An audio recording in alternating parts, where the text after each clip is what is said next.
Now, the bare fact that symbolism exists in the book of Revelation is, I think, not a very controversial claim at all, because some of the symbolism is explicit.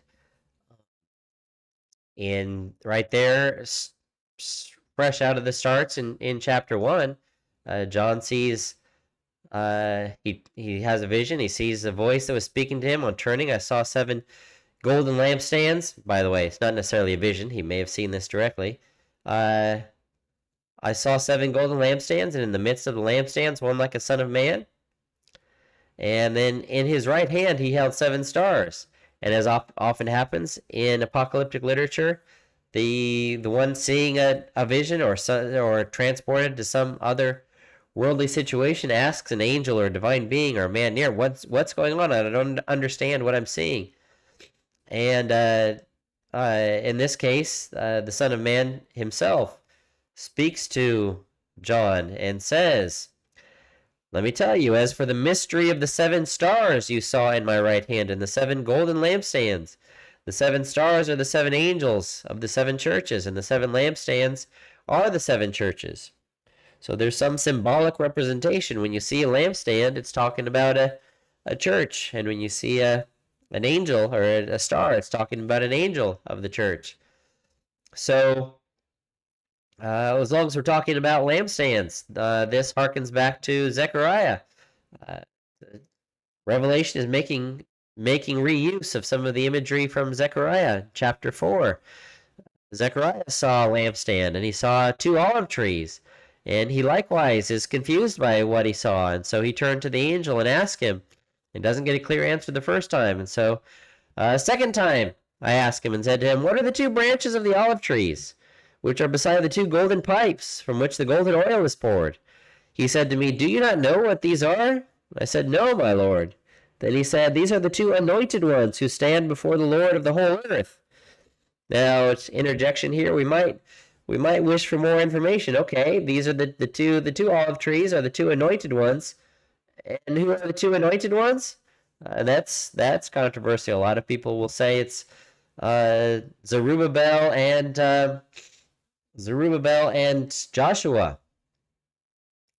Other people will say it's Haggai and Zechariah themselves, the 2 prophets. And there's plentiful other theories. But likewise, when Jesus said the 7 stars are the 7 angels, we could have wanted some more information, because what are these 7 angels, these 7 messengers of the 7 churches? Some people say, well, angel can be a human messenger. It could be the 7 pastors of the 7 churches.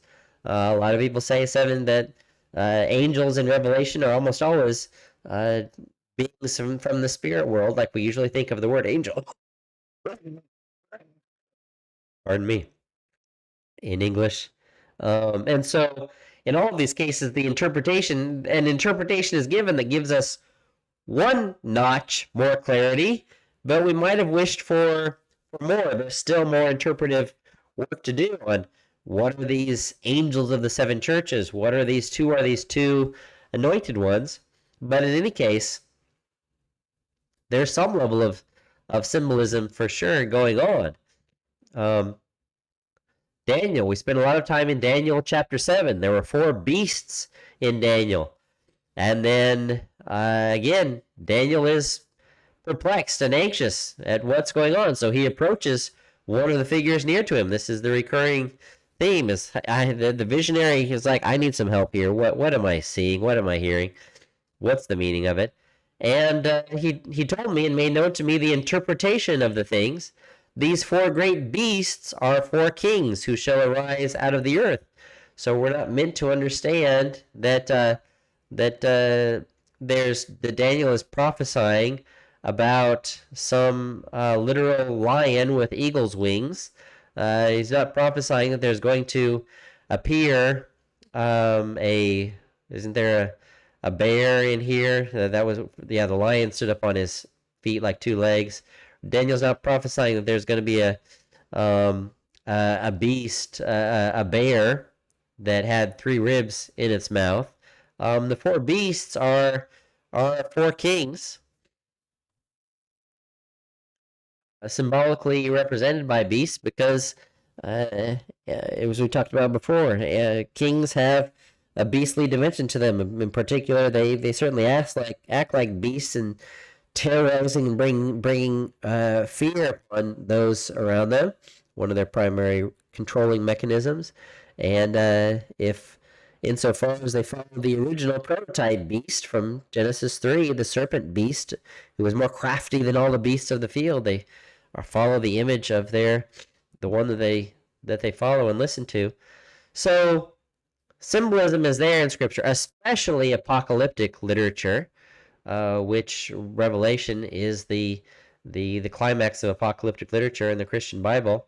But Daniel, Zechariah, also the latter parts of Ezekiel, some parts of other books are apocalyptic.